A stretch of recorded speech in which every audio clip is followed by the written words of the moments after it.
for World War II, I have had to go and condense and condense and condense down. It drives me crazy. So, but to do this, but we do. For the College Board, and actually for most history, it's not a military history.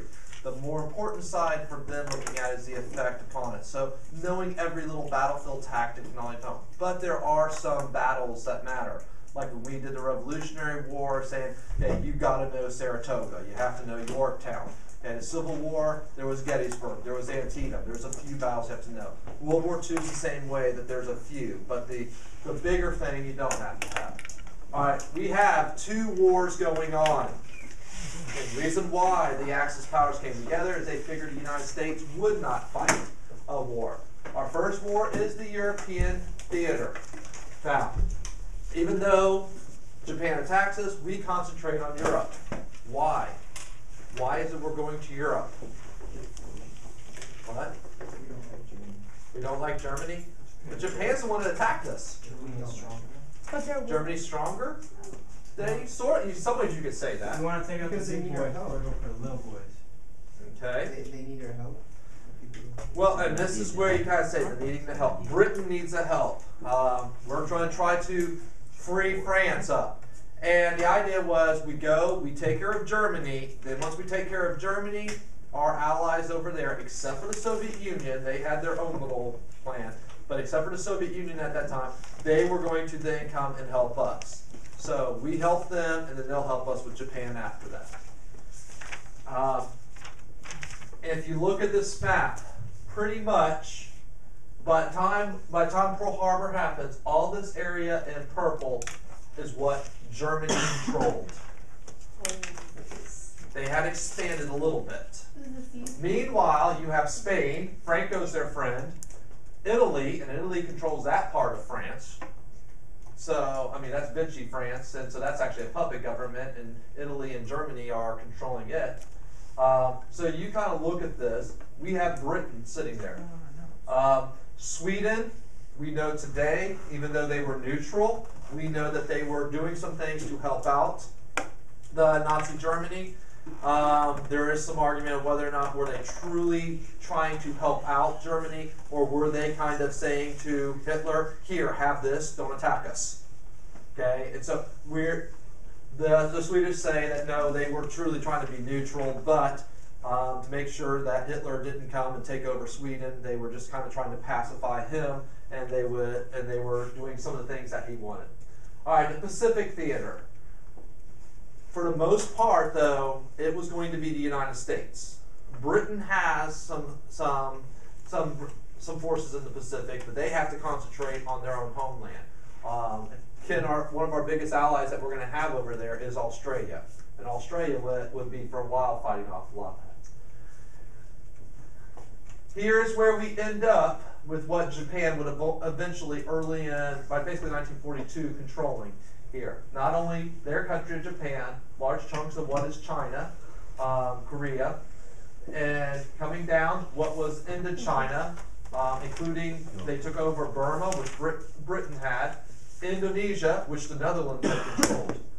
So this is where they are pretty much controlling, and you'll notice that we already have the Philippines, because even though I haven't gotten that for Pearl Harbor, they did take over that. All right, leaders to know. There are a few military leaders that you do need to know when we're with World War II. The one that's probably the least familiar of all is George Marshall. He is the chief of staff of the military. He's not the one out there leading any battle.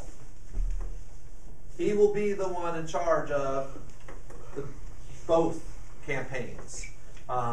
Some ways he is sort of a politician, but he doesn't have to be elected. But he is one kind of coordinating everything for Roosevelt. Now, anyone recognize his name for something maybe later on? Marshall Plan. Yeah, the Marshall Plan. After the war, he's the one that makes the Marshall Plan. So he's a person in American history a lot of people don't realize how important he was. Because militarily, he's the one that is pretty much in charge of our military plan, and then afterwards, the plan that we have for rebuilding the other side. All right, Dwight Eisenhower. Before he's president, he will be general. He is called the Supreme Commander of Allied Forces in Europe. What does that mean? Supreme Commander. He's like the main guy. And not just of U.S., of basically all of them. Now, here's where we get to a interesting situation. If you're Britain, do you like the idea of this Yankee coming in from America and going to be in charge of stuff? If you're France, you're Charles de Gaulle, okay, are you going to have your military where basically everything's for? Why is it that these European countries were letting this American do it? Because we were allies. They were desperate. That's part of it. Their plans were failing. Well, sort of. And who's going to have the most people? U.S. Who's going to have the most equipment? Even for Britain and France? Well, not for sure, not France, but even for Britain, are their factories able to produce very much? So even what they're getting for their supplies is coming from America. Now, Eisenhower was the perfect man for the job in some ways. He may not be the best general that there ever was. He had to be a politician, because even though he's in charge of all these forces, does he have to pacify the French, the British, and all these other groups? And one thing about generals, when you get to that top, do you like to listen to anybody else? And so you have a bunch of egomaniacs, and they all think that they are right. And Eisenhower has to go and handle all those. So that's where you have to know him with Europe. The next one is MacArthur. You need to know him when it comes to the Pacific. Okay, he's the leader of the Pacific forces. And you see him with his corncob pipe. All right. MacArthur was one, he knew how to use the press. I mean, and he's got to come up again in the Korean War. Very popular. A lot of people, military looking at things, say, is he really that good of a general? Yeah. Michael, you need to stand up in the back there? No. Okay, get your head up, please. But this is where, for MacArthur, he is one that we kind of look back and we know. I mean, we're going to see when we get to the Philippines, all right, that maybe not do what he needs to do there. All right, these other ones. These are not ones you need to know off your head. They're the big three: Marshall, Eisenhower, and MacArthur. You need to know. The other ones that I have on here, those you know with military history, Bradley's one. Patton we're going to get into from one of the battles. He is a tank general in there. Chester Nimitz will be in the Pacific War, more with the Navy. That's why he's an admiral. The Germans, one loser that we kind of need to know, but who was an incredible general, was Erwin Rommel. In some ways, people have put Erwin Rommel on the same level as Robert E. Lee. Okay, he is probably one of the most respected losers. Because normally when you lose, you're not respected. Rommel is one that is militarily was seen as a military genius, kind of like how Robert E. Lee was for Confederacy there. All right, put a star actually by these because they're actually not good to know. You really do have to know Chiang Kai-shek and Mao Zedong. Now, some of you might recognize those names from world history, because after World War II, we will have the Chinese Civil War. These two groups are fighting Japan and China, and they're both kind of as generals together. After the war, they're both going in one group. Mao Zedong once gets support from communists. All right, Chiang Kai-shek to be democratic, and we'll see this is one of our first battles of the Cold War going on there. All right, this is Patton. This is Rommel for. All right, Atlantic Ocean War. Husband War. Over wolf packs. All right, there's up. Now, it made a big difference here in the state of Florida. Have you ever been like Fort Lauderdale Beach, Miami beaches in that area? If you are sitting on the beach, sometimes you look out, it looks like these giant ships, you could swim out to them. They actually are a little bit further out than they look, but they are less than 2 miles away sometimes. The Gulf Stream in some of that area is only 2 miles from the shore. So that is your natural stream for boating that you go, and then for crossing the Atlantic. It's so close in that area. Now, as we have ships going up the Gulf Stream there in Florida, we had to make sure, in places like Miami and Fort Lauderdale, had to go and completely darken their windows, because otherwise you will have the ship with a city in the background, the silhouette of the ship going there. If your submarine is at an easy target at night. So that's why we had to darken everything in, and we had it for things. I have a little bit of a section about Florida in the war, but the Wolfpack subs were one of the biggest things we had to look out for here in Florida that we would have. One way we did it was by convoys. What's a convoy? Yeah, it's a group of ships. How do convoys help? Strength in numbers. All right, strength in numbers, but how? I mean, if you're a submarine, isn't that easier? If you got 50 ships going together to be hitting 50 ships instead of just one? And what? Well, you shoot your torpedo, shoot another torpedo, and go down. Dive. Yeah, but then you get away from Richmond, then you shoot. All right, and that's the key thing that you have to realize here. These convoys, even though they are merchant ships, we would put a couple of cannons on them. But we would, if we had 50 convoys going, we'd put like a destroyer in the front, destroyer in the back. As soon as one of the submarines would shoot, because they had to come up close to the surface in order to shoot, they gave away their position, because the torpedo goes in a straight line. You can see where the torpedo's coming. All right, hopefully you're not in the ship that you see it coming towards you. Okay, but all the other ships, they give it away. And then the destroyers come up there, and then you end up having what are called depth charges. What is a depth charge?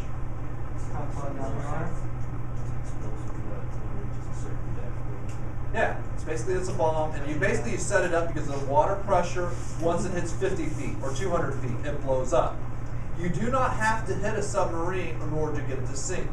If you have it blow up somewhere close to it, you end up with the water pressure changing so dramatically that if some of the welds and rivets aren't right, it causes waters to start leaking in. And you can't come up to the surface when you start having leaks, because what happens when you come to the surface?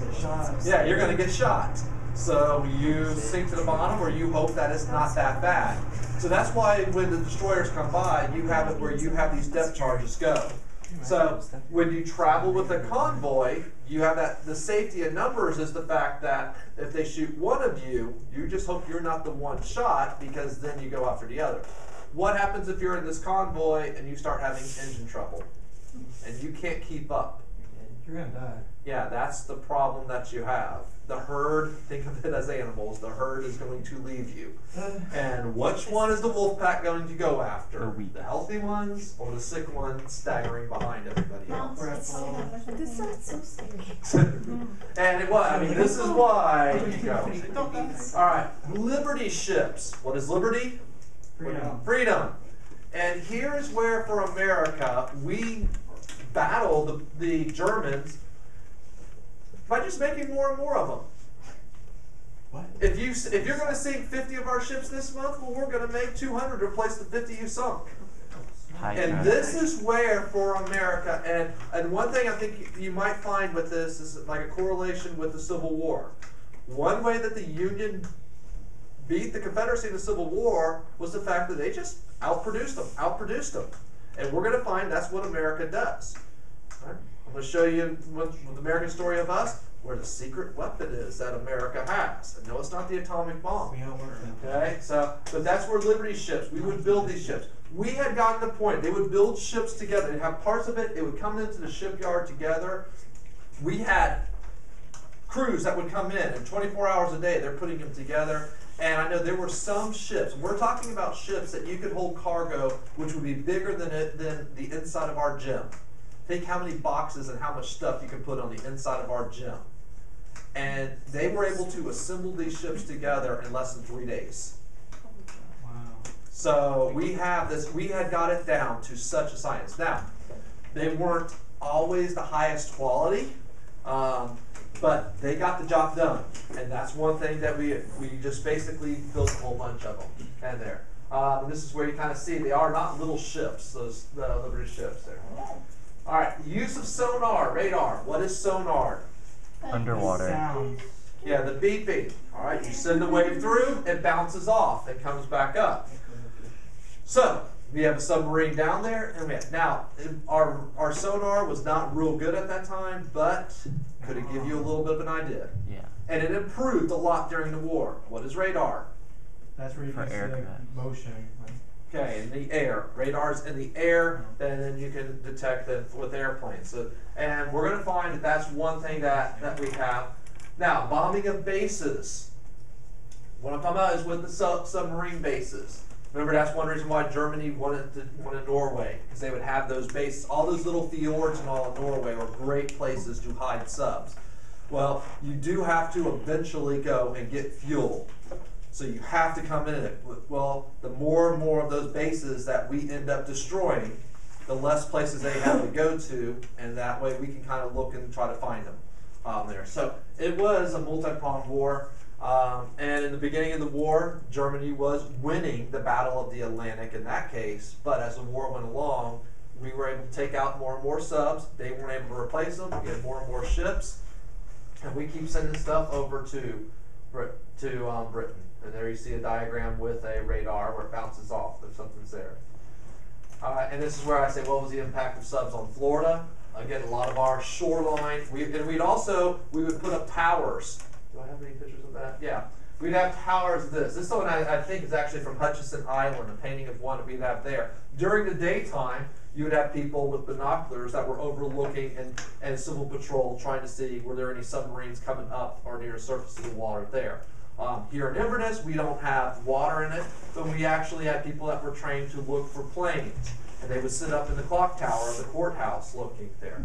Yes. Did we have subs? Yes, we had subs there. Now, you did not have very much sub-to-sub battle. Like today, we have attack subs. We have various things. There's different type of subs that we have, and they kind of go out. And you ever saw the movie The Hunt for Red October? All right, but all right. So that'll be it for today. European theater. European theater includes Africa. We would start out with Operation Torch, and this is where, when we first get involved in the war, we end up having a lot of tank battles in North Africa. This is where that German general Rommel became known as the Desert Fox. He had the British on one side of him, the Americans on the other, and he is fighting them both. He is outmaneuvering on them.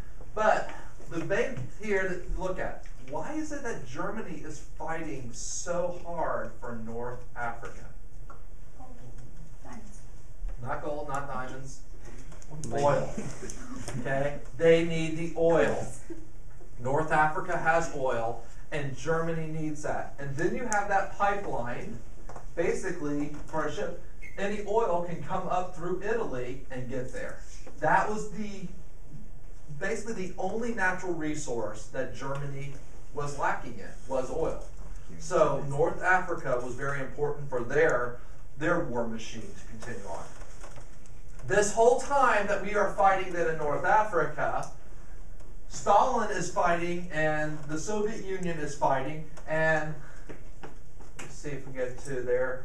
Actually, I don't have the one mapped out on this is on the next page. But they are fighting, and the Soviet Union has pushed the Germans have pushed very deep into the Soviet Union. Now, the Battle of Stalingrad, and militarily, it's one of the things that is really interesting to study. But for the American side, the main thing that you have to look at is Stalin's getting upset that we do not have a true second front. We're fighting in North Africa, but we're not fighting in what was France. And Stalin is calling for the English, the Americans, the French to come back and make that second front. They finally stopped the Germans at Stalingrad. Might have been one of the biggest mistakes that Hitler made. He essentially just left over 300,000 soldiers because the Russian winter saves the Soviets. They get cut off and he can't get supplies, and instead of trying to do this massive airlift or to get them out, he just basically leaves them there cut off, and then when the Soviets take over them. Now, how do you think the Soviets will treat these Nazi soldiers when they capture them at Stalingrad? Yeah, not very good after what the Soviets have been destroying. And this is where, when you look back in history militarily, Hitler and Napoleon both, the big mistakes they made was they got caught by the Russian winter. when we played our World War I game, if Russia would have been invaded, all right, if people would have gone too far into Russia, the winner would have saved them. Okay, but instead Russia didn't kill the Bolsheviks, and we had the Russian Revolution there. All right, finally the Allies would go, and they figured they would go into the soft underbelly of Europe and attack Italy. And they defeated the Italian army pretty quickly. There's one problem though. Behind the Italian army was the German army. And is the German army going to surrender like the Italians?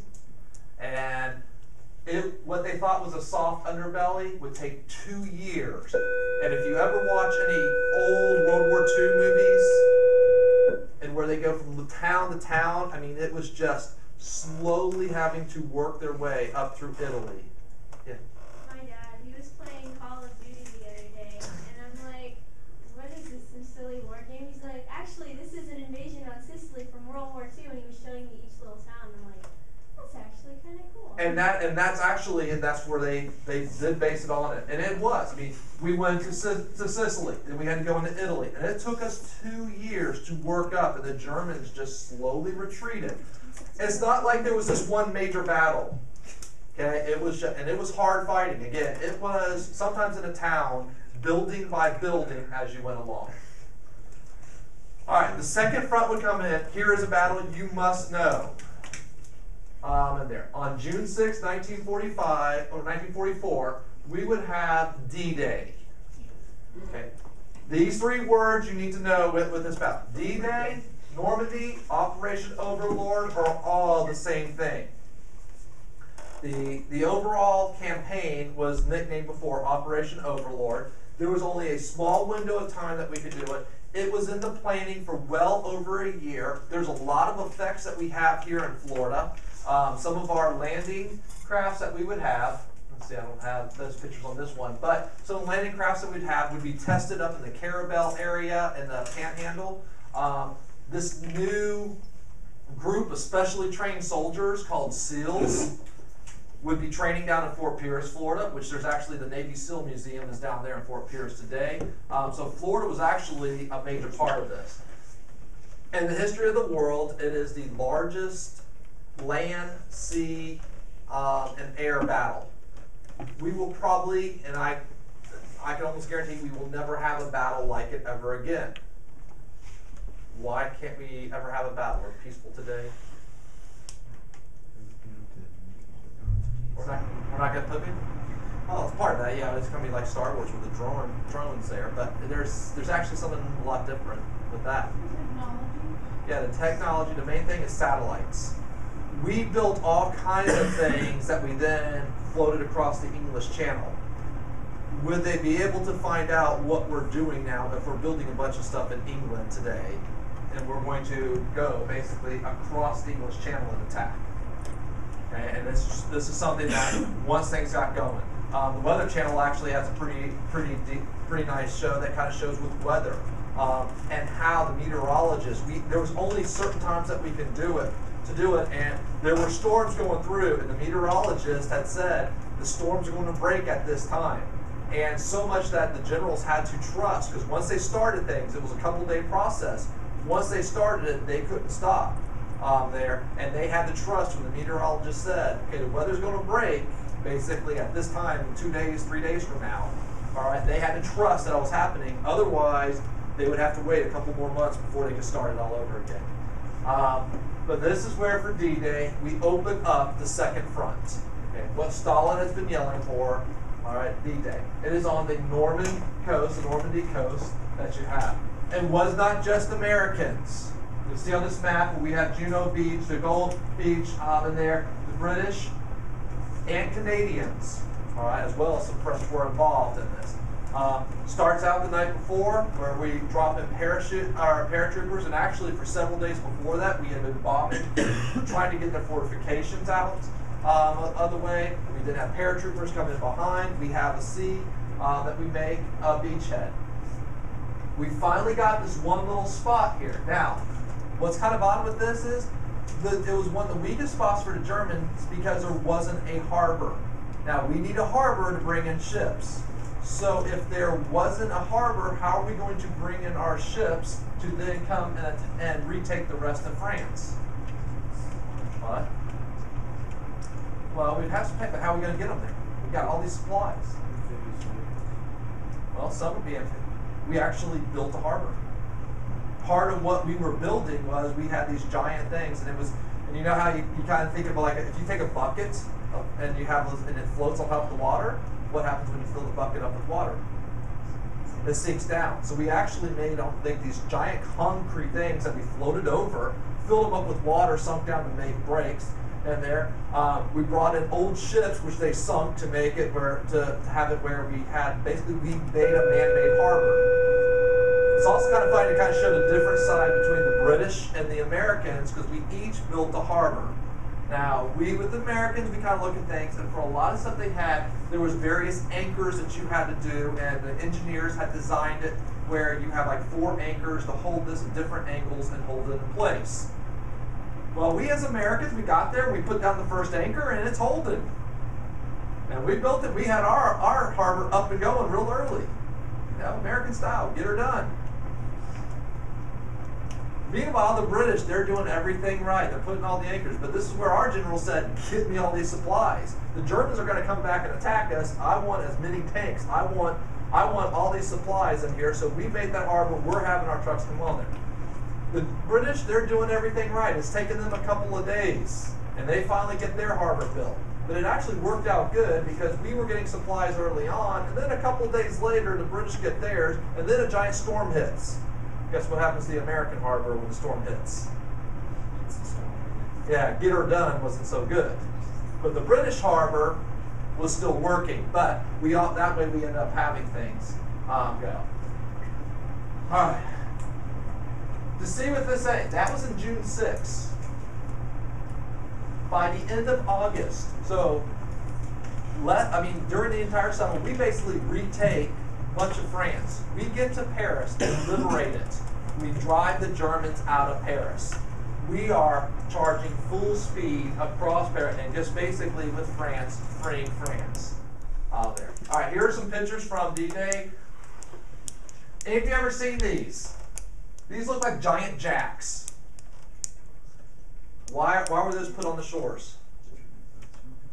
All right, part of it was boats, which these are landing crafts, that what you do is they come in and they land and the door comes up there and the soldiers go running out on the beach. So if it was high tide, it would puncture them. So they couldn't go back and forth and bring more soldiers. If it's low tide, how is it going to help? Hides the soldiers. What? Hides the soldiers. Yeah, but that'll hide the enemy soldiers. Because some soldiers cover land. Well, it does make it where they have to land over there. We are also these landing craft, we could have some tanks. Now, tanks don't do good trying to maneuver around on sand. Going straight up the beach would be pretty easy for it. So that would also make it where it's harder for the tanks to have to maneuver if it was low tide. But that's where, and we actually had those things in different areas of Florida. Part of what we did on Florida was if we figured if the Germans ever did a land attack, and some of you think of, where is a beach that you can drive on in Florida? Daytona. So if you look here where Daytona Beach is, if they were to land at Daytona Beach, could they easily make an invasion come in and make that a beachhead for the United States? You don't want to land down in South Florida because we can cut them off. And actually in Florida, we would end up taking a lot of the railroad lines and basically making it where there are 3 major railroad lines going north and south in Florida, just in case the Germans would attack. There, we could stop it and we wouldn't let them use our own rail system. But we had to prepare because the one place that really looked like it would be a good beachhead for the Germans to use would be Daytona Beach to St. Augustine. It's very hard shell beach. You can drive cars on it, so that would be a place if you were to take these landing craft, land it, and the Germans could get on the beach quick enough there. We never came close to anything like that, but that's one thing we had to prepare for.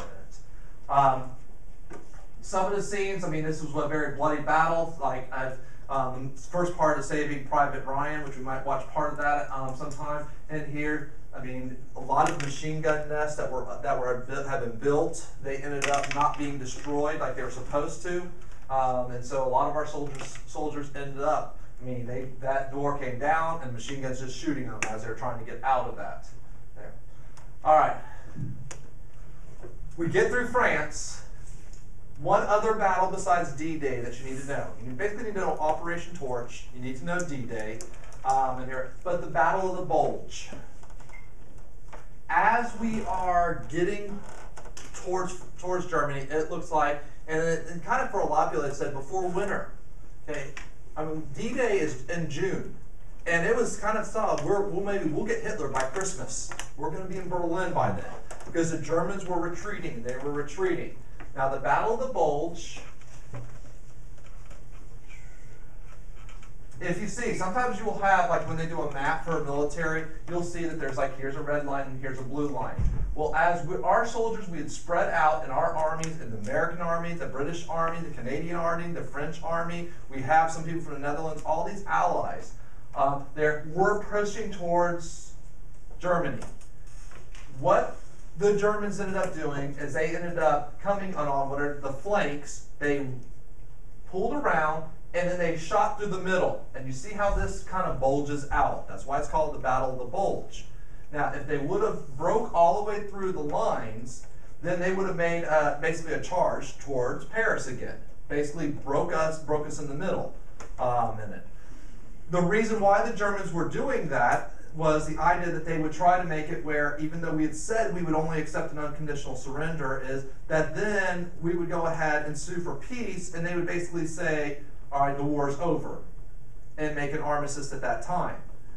And it really looked like the line was going to break. Eisenhower meets with all of his generals and gets with them and says, all right, and basically, I'm really making this simple, and says, all right, guys, we kind of got caught. We got overconfident. All right, we thought the Germans were going to go down. All right, and they outmaneuvered us. And we have General Patton who comes up with this plan. And it was a really good plan to go and fight that. The only problem that Eisenhower had was, he's like, yeah, but we needed to have started that a couple days ago. And this is where, and those of you that know General Patton, he tells Eisenhower, I did already. Now, those of you that know with military, there is a rank and a hierarchy. If you are below someone else, you don't do something without their permission. And that's what Patton did. He did some things that he should have asked Eisenhower's permission before. YOLO. So if you're Eisenhower, you at one time want to just basically punch Patton, all right, for basically being insubordinate. Yet for what he did, made it where they ultimately would win the Battle of the Bulge, and it would not break at that time. So you want to punch him and kiss him at the same time. But that is kind of his typical General Patton there, and he was one. He's going to do his own thing, but he was a great tank general during his time. All right, we don't bust at the Battle of the Bulge. 1945, Hitler will kill himself. Good. Why? Because we're coming in from the west. The Soviets are coming in from the east. Now, Yes. Really, Blue? Yes.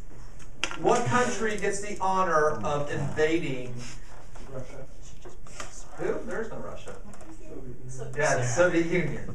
All right, the Soviet Union gets the honor of invading Berlin, and we basically let them go in. Why did we let them do it for a couple days? They're back on. They're nice people. There's so many of them. Sarah. Well, Sarah. they had You suffered the think most they're casualties. They had been doing most of the fighting while we were down in Africa. They were basically getting the brunt of it, so we kind of gave it to them. We actually know today, and this is where we had some mistakes made, where I've mentioned before about FDR a lot of times trusted Stalin. There were some things to show that it didn't. He had actually made plans, and some people with the State Department, and our State Department was not working with our Defense Department. FDR wanted to make sure that the Americans and British went into Berlin first. And that kind of got lost along the way. And one thing about this is, before April 30th occurs and Hitler kills himself, FDR had died. So the plans that FDR made, all right, somehow got lost, and then they allowed the Soviets to come in. and this is where we'll end up having some things and leading in with parts for the Cold War. And it's kind of interesting today to say, when you look back in history, what if, all right, we would have done FDR's plan? Could we maybe have changed some things in the Cold War, especially with post-war Germany there? All right, but Hitler's dead. May 8th, not too long after that, we'll have VE Day. What is VE Day? Victory in Europe. Yeah, victory in Europe. Can Okay? we get that day off? No. Because was the war over?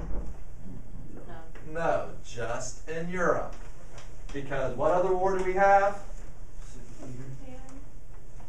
Okay, we still have to go to the Pacific. Now, in our final month of the war, we had heard, and we had always had rumors about these concentration camps. And we didn't know for sure about them. A lot of times some of the reports getting sounded like they were exaggerated. And once our soldiers got there and we started, and actually the Soviets found more of them in Poland early on before the Americans did. And a lot of the biggest camps were actually in Poland or on the eastern side of Germany there. But we found these concentration camps. Now, I think I have a question in your notes or something. There was something that Eisenhower ordered. Okay? I did, we knew of them before. Well, we sort of knew of them. It was one of those things that it wasn't that we knew of them again. We did not know to the extent. Plus, you also have to realize is as extermination camps, and this is where we know with Hitler being crazy. As the war was going along, instead of him having his trains go and bring reinforcements and supplies to his soldiers, he diverted them to bring more people to the concentration camps to kill. All right, his purpose then was not to win the war. He was trying to exterminate as many people as possible. But when we found these, one of the orders that Eisenhower made was to have photographers come in and take pictures of the concentration camps. Why? Why would he make that order? Why do we want Proof, evidence. He wanted proof and evidence. And it's kind of, when we look back in history, it's one of those things that to say today, I mean, this is where Eisenhower wanted to make sure that people in the future knew this really did happen. All right, we're not making this up.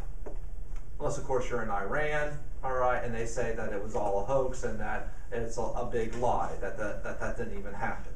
So Eisenhower had Photoshop long before it was ever invented there. But that is where Eisenhower, we kind of look back and see, all right, he wanted to show, where some people say, we don't want to see pictures of this. All right, he went and made sure we had proof, we had evidence of what was going on. All right, now we get to the Pacific. After Pearl Harbor, the Japanese continued their expansion. Remember, their original target should have been the Philippines. Well, it didn't take them long to come back and take care of the Philippines there. There we would also have what's known as Bataan Death March. Yeah. What were they trying to, like, what were they trying to do? Yeah, why would they want to declare war on us if we weren't doing anything wrong? Well, what they want to do, and this is the reason why they attacked us in Japan, is they figured if they crippled us, then they came back and they get rid of us in the Philippines. We as Americans, we're just going to sit in North America. We're going to yell that leave us alone, okay? And we're not going to come back and punch them. So they just wanted the Philippines? Well, they wanted the Philippines. They wanted to control Asia. Oh, okay. And what was sitting in the way of them controlling Asia was the United States. The reason why they attacked us during Pearl Harbor was because they wanted the Philippines in the end. Right, and it actually militarily, it's a smart move, except for they basically woke up a sleeping bear. All right, although the Soviet Union usually the sleeping bear. The United States, all right, we're slow to react, but don't get us ticked off. Okay, and that's what they ended up doing. All right, and once we as Americans were ADD or ADA children, squirrel. But once we do get focused on something, are we a pretty powerful country? Yep. And sometimes the Japanese got us where we're focused, which wasn't the right thing for them to do.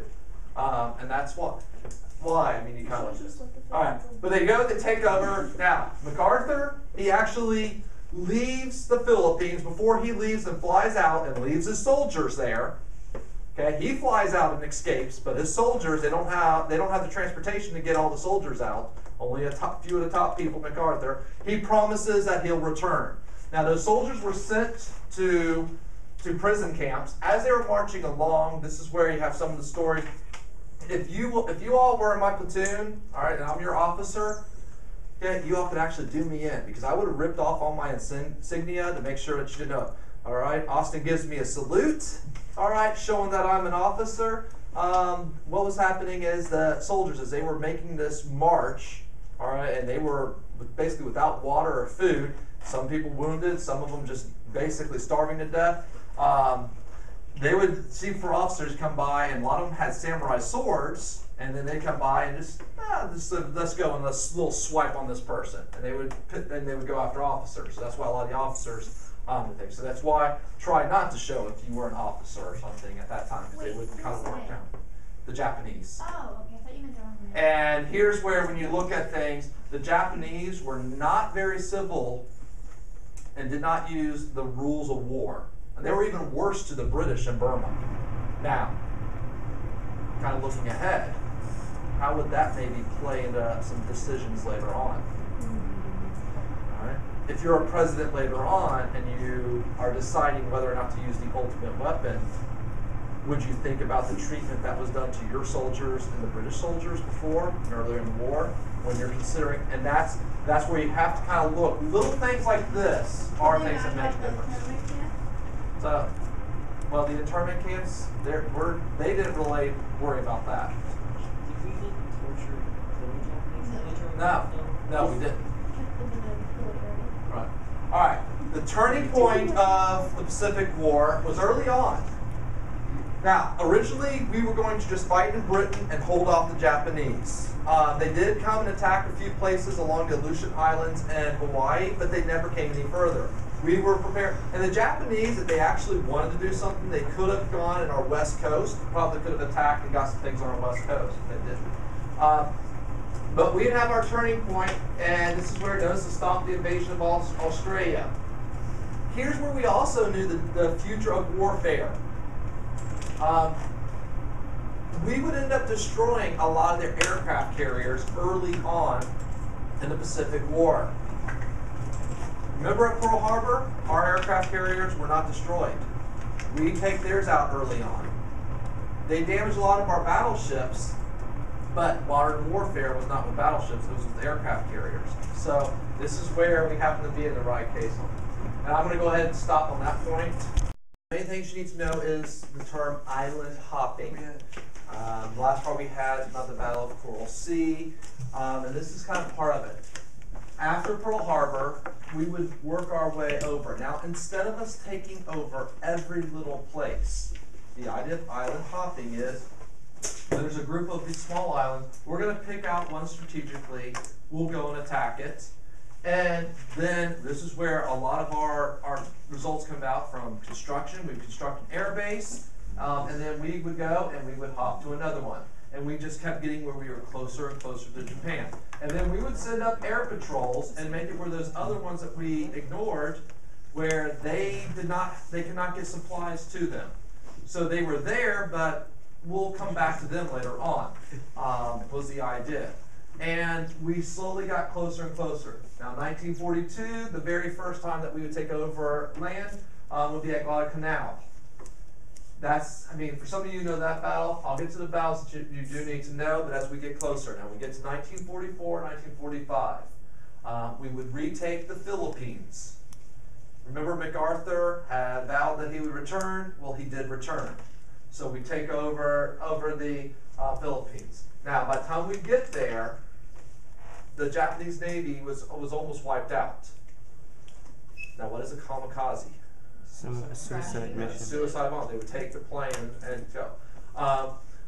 Was not as effective as the Japanese hoped, but it was something that was a tactic that they used. A lot of times it was the mental side. If you see some of the old World War II footage, and they see that a kamikaze is coming towards them, and every gun on that ship is trying to shoot at that plane, to shoot it down, or have it blow up before it hits that ship. They also, it wasn't just planes, you would have little mini subs that they used that would have basically the little mini sub would be one giant bomb that they would try to get to the ship. Two battles that you do need to know, Iwo Jima and Okinawa. Now, Iwo Jima is one that's famous for the planting of the flag. Alright, if you go to the Marine Memorial in DC, this is where they have the statue of it. That was one of the, hardest battles that you have. That area was a lot of rocky area. We have caves that the Japanese are hiding in. And we have, just working our way, trying to take over that.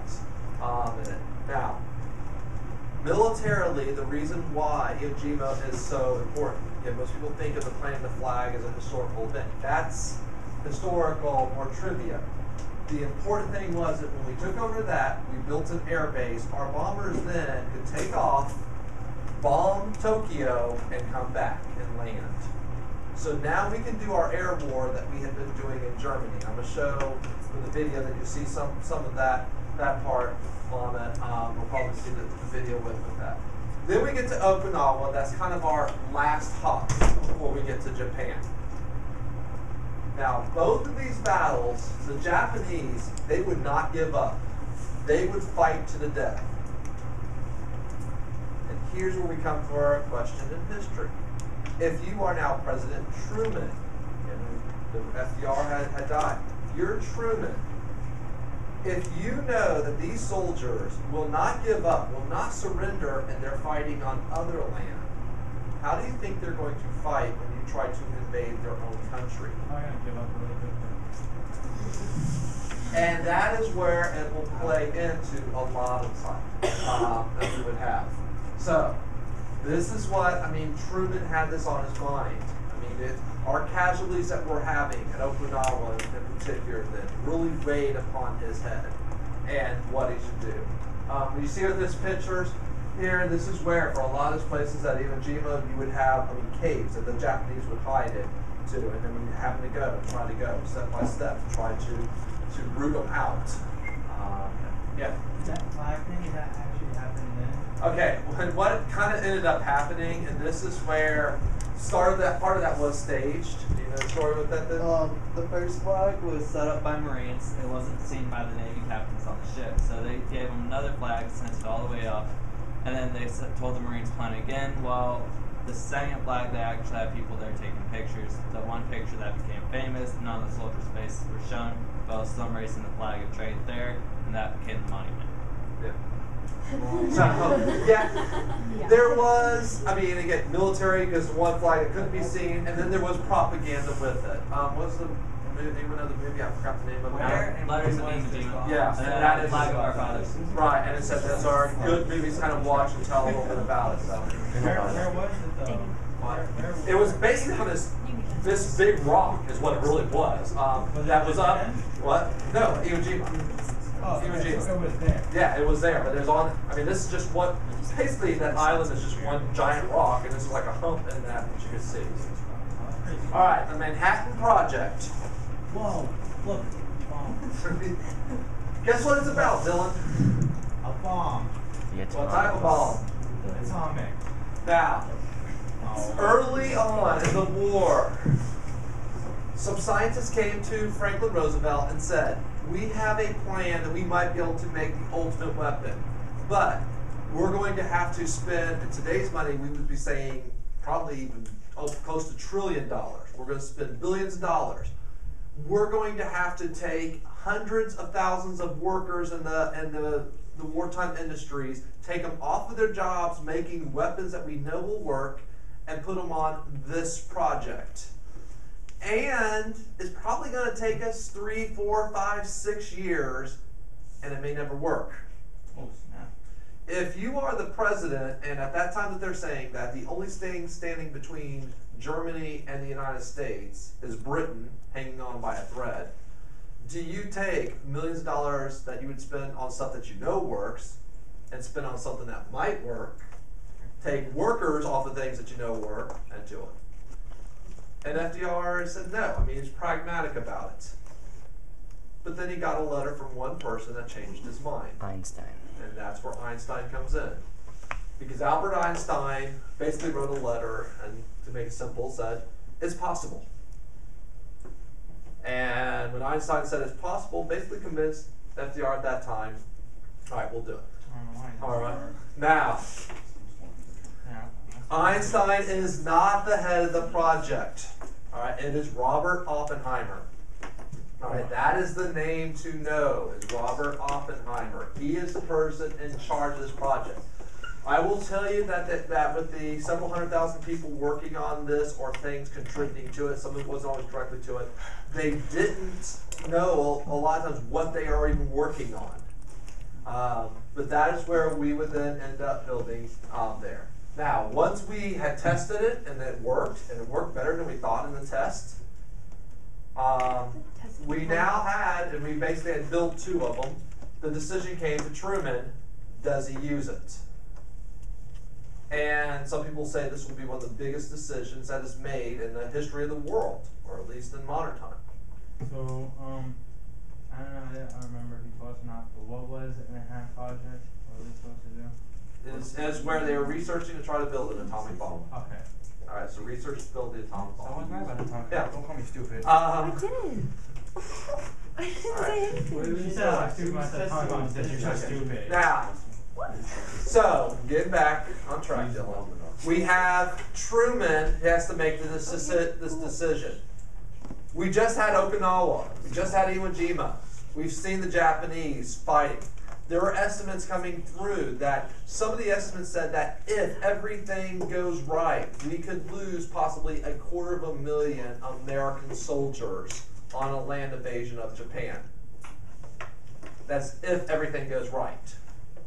You're the president, and this is where earlier when I had the question on the daily thing, all right, where Connor had said about saving lives. Well, do you give up lives, which is not just soldiers? When an atomic bomb goes off, does it kill the soldiers and not the civilians, or does it go anything different with men, women, children? Yes. So it goes with everybody, and that's why for Truman, it's not like he is bombing just soldiers. And so this is where usually most people look at it and say, well, he chose it to save American lives.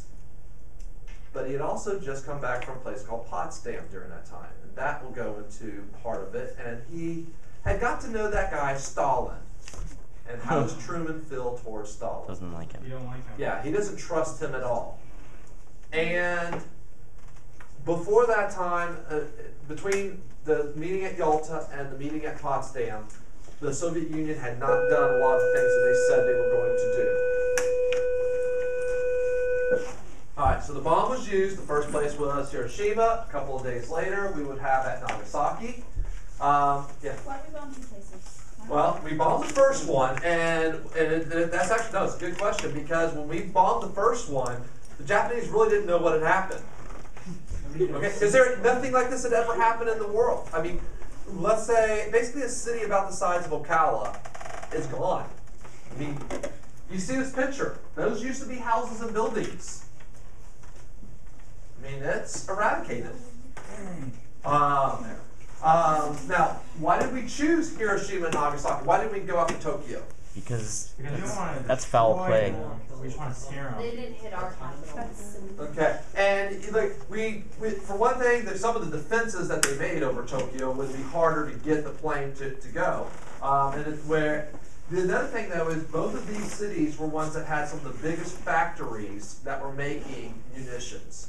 So we actually chose, when we chose some of these middle-sized cities, we're going to choose ones that, even though civilians would die, a lot of those civilians were ones that had been working, all right, and making weapons that were killing Americans. So it wasn't like, oh, let's just pick on the map 2 places.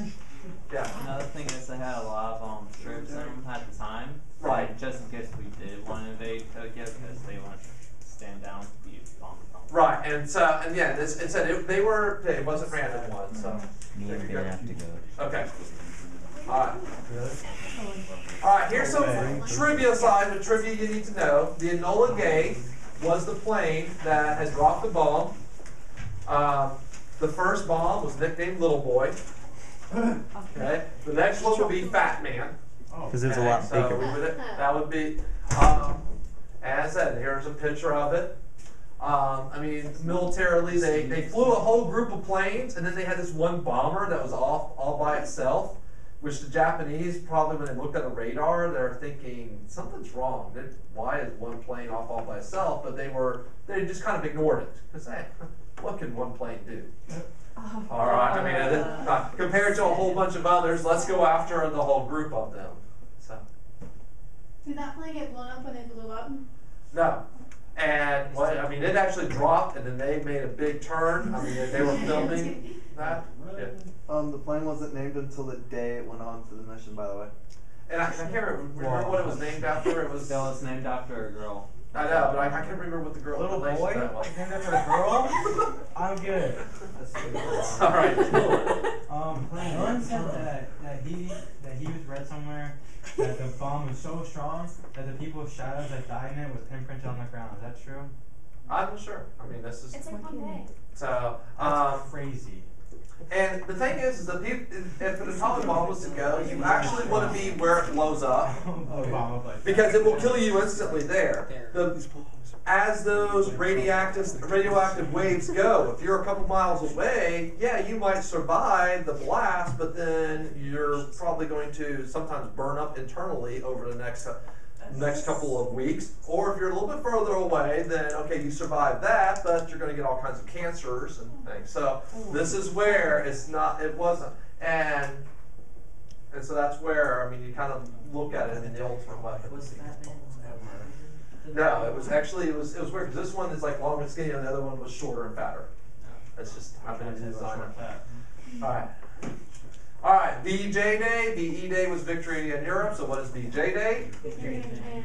And some of you know, like the famous kiss, the photo that was made. On the USS Missouri, we accepted an unconditional surrender. What does that mean by an unconditional surrender? Drop everything and stop the war. Surrender anything you want. Yeah, we're not going to, none of your demands. All right, you give up, you do what we tell you to do.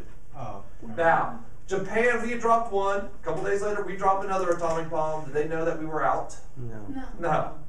Okay, and so now it would have taken us a little while to build another one, but we could have built another one. But they didn't know that. I mean, you don't give that secret away, Sam. All right, here's where we have some different conferences that you do need to know. Okay, we've had the Atlantic Charter time and time again. Hopefully by you now, FDR, they're making their plans for after the war. Early in the war, we'll be at Casablanca. FDR will take a ship across the Atlantic Ocean in the middle of the war. All right, they meet there in North Africa. They decided at that time that even from Germany, they're going to accept only an unconditional surrender. Why? This is where you kind of look at things. It might make the war go on longer, but part of it is we're going to be in control of you. It's actually a pretty gutsy thing to do because at that time, do we know whether or not we really are going to beat Germany? I mean, and this is where FDR was extremely confident. Then we go to Tehran. At Tehran, we will finally get where we have the third. And this is where Stalin was really upset, and where I kept talking about in the European side. Stalin said, we need a second front. We cannot have all the fighting occurring in the Soviet Union. And that is why the plan was made that by the next summer, we would have a second front. What was that second front? What battle? D-Day.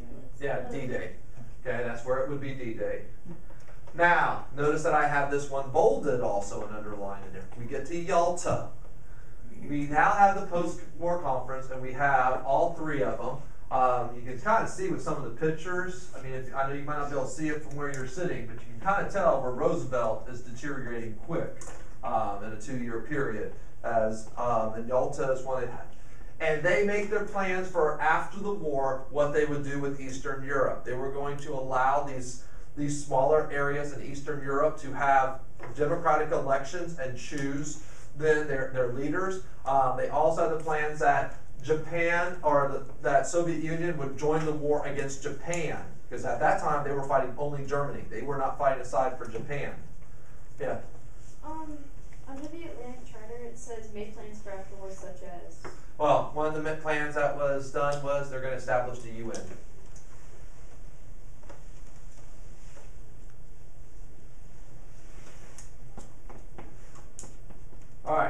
we have Yalta, and then we get to Potsdam later on in that year. Wait, what did the USSR do instead of that plan?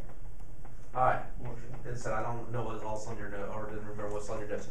What ended up happening between Yalta and Potsdam is, instead of them, as they went through the Eastern European countries, instead of them letting those countries set up their governments, they put puppet governments and made them communist. Who did that? United States did that? No, the Soviet Union. Oh, I don't know. Okay. Alright, so that is why this time period from here to there is a major change, and you can kind of look at things, and then there is no official start date of the Cold War, but when Truman gets to Potsdam and they're trying to say, wait a minute, you were supposed to do this, we have this from Yalta, you were going to do this, you're not doing this. Alright, and that is when you can kind of look at things that Truman says, alright, I don't trust what's going on here. And so, I mean, this is where a lot of people look and say, before we're even done with the Cold War, okay, we're sorry, after we take over Berlin, General Patton had even said we need to continue on and attack the Soviet Union right then. All right, in hindsight, well, it might have stopped future problems, but they were our allies at that current time. So. After the war, we'll have the Nuremberg trials.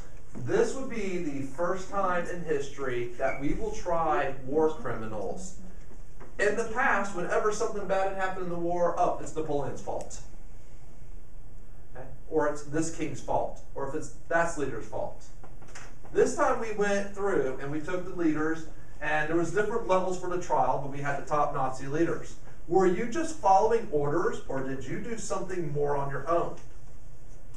Okay, I mean, there is a chain of command.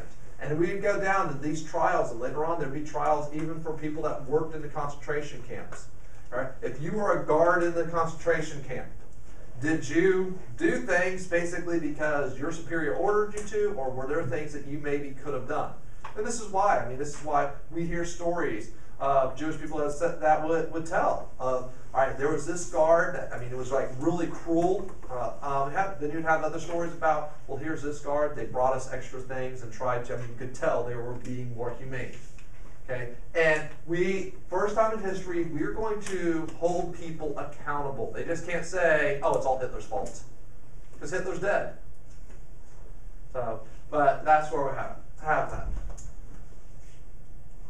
Michael, you're going to be doing a PowerPoint on this, okay? Okay. All right, put it away. Whatever.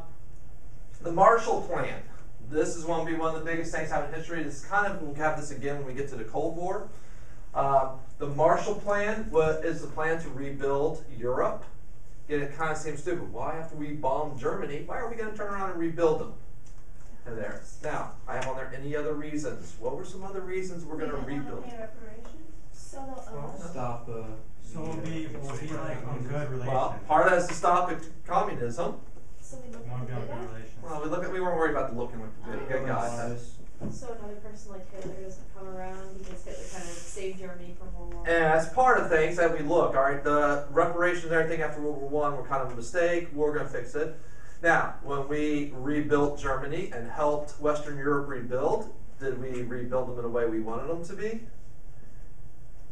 Would they end up helping us become a very powerful country in the 1950s and contribute with our economy and kind of made us the leader of it? And I had a question on here, did it work? Yeah. Any of you worried about Germany as an enemy of the United States? Yes. I mean, they're one of our biggest trading partners. Oh, really? Okay, and they are now. I mean, how about Japan?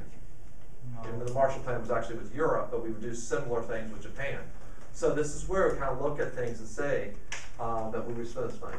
Now, we offered the money to the Soviet Union and Eastern European countries. Why did they turn down our money and our help? They're not mad at us. They are communists. When we gave them the money, we gave it with strings attached, which is to have a capitalist economy. So they did not want that, and this is where we'll have the Cold War shown right there. All right, and that's the end of that section.